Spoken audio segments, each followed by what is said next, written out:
wacce zan kalla ki taimaka min na bar zubar kwalla da zuciya ba ta rabe da sabo ba ai duniyar so shigar ta ba sauki ki zo mu je ka rikice da ni dinki ka sarauta saka ta sai sarki mai afuwar so ba zai ki karawa cikin fito gona yanzu kin zama gare ki so za na sai ki yin garma na ta shila na ta yin nema ki gane so bai shigen da wasa ba ni zan amince na rasa komai na in za banke na cika burina fatin da zan yi cikin tunani na ba zai wuce mallakar iyalai ba an ka ce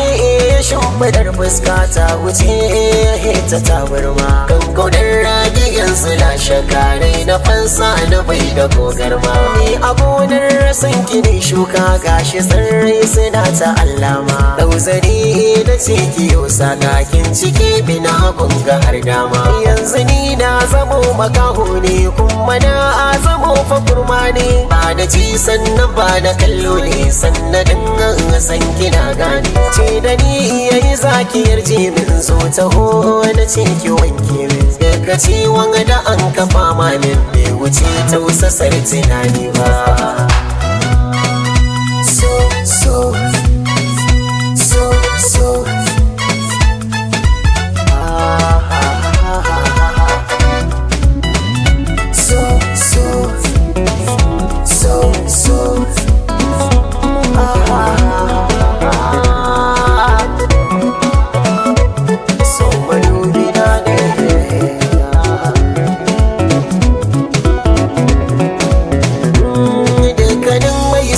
ya mantawa wacce duka ta bashi so kyauta ko me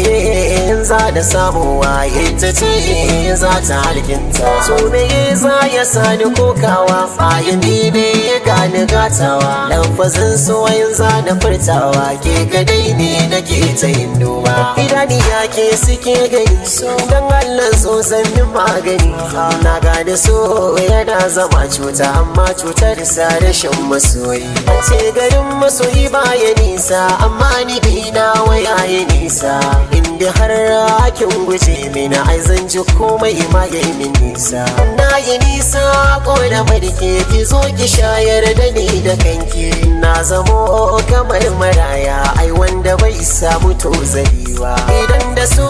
akwai rabo babu so ba batun rabo ai komai sai da so ake samu sahiba ban ga wuce rabo ba so ne soyayya rayuwa ta